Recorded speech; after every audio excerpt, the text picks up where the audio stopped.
আমাদের এখানে প্রায় 15 থেকে 20,000 লোকের বসবাস। আমরা 100 বছর ধরে দেখে আসতেছি আমাদের পূর্বপুরুষ যারা আছে এই কবরস্থানে আমরা সম্পৃক্ত।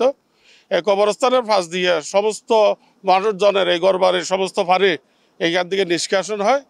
কিছুদিন যাবৎ এই আমাদের অত্র এলাকার এই আওয়ামী লীগ নেতা জনাব মোহাম্মদ হোসেন সে সরকারি ইয়ে থেকে লিজ নিয়ে রোডস অ্যান্ড হাইওয়ে থেকে এই আমাদের এই 100 বছরের পুরনো পানি নিষ্কাশনের রাস্তাটা সম্পূর্ণরূপে বন্ধ করে দেয়।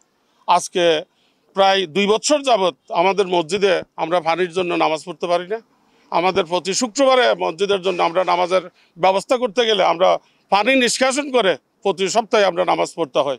অন্যান্য সময় আমরা উপরে গিয়ে মসজিদের দোতলা গিয়ে নামাজ পড়ি, কিন্তু শুক্রবার জুমার নামাজে অনেক মানুষের সমাগম হয় বিদায় নিচতলাতে আমাদের নামাজ পড়ার হয় না, সুযোগ হয় না।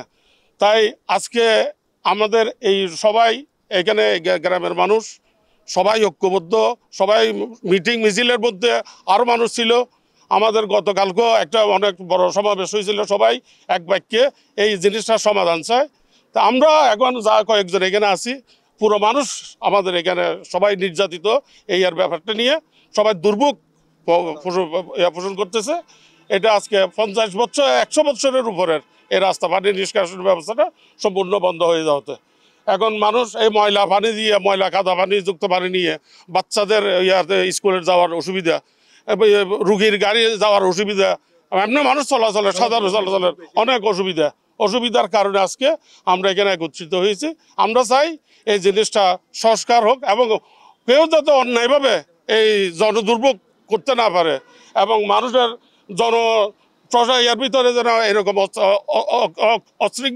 উশৃঙ্খল কোনো রকম ইয়ে করে জনদুর্ভোগ বাড়াতে না পারে, আমরা এখান থেকে মুক্তি চাই।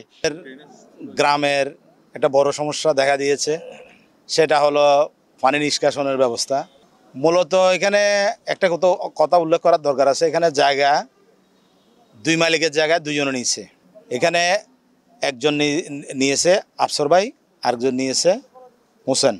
তাহলে আফসর ভাইয়ের ওদিকে জায়গাটা ক্লিয়ার আছে পানি যাওয়ার রাস্তাটা, কিন্তু বর্তমানে দেখতেছি এখন হোসেনে জায়গাটা এখন বন্ধ করে দিয়েছে। পানি যাওয়ার যে অংশটা আছে ওই অংশটা সম্পূর্ণ বন্ধ করে দিয়ে দদ্রুপ আওয়ামী লীগের প্রভাব খাটিয়ে অনেক ইয়া করছে। এখনও এখানে তো দল মতের কোনো আমি দেখতেছি না। এখানে সমস্যা যেটা হয়েছে এটা হচ্ছে এলাকার মহা সমস্যা। কিছুক্ষণ আগে আমার বড় ভাই মনিরুল আলম বলছে এখানে বর্ষাকাল আসলে যে এখানে রুট এটা দিয়ে হাঁটা চলা যায় না। মসজিদের মধ্যে তো পানি উঠে, এটা চিরন্তন সত্য, এটা আমার নিজের চোখের দেখা। এখন আপনাদেরকেও ভিজিট করা হয়েছে, আপনারা দেখছেন এখানে ময়লা পানি দিয়ে হাঁটা চলা করা দুষ্কর ব্যাপার। এই দুষ্কর থেকে আমরা পরিত্রাণ চাই। বহুদিন যাবৎ ড্রেন দিয়ে না পানি চলাচল করতো।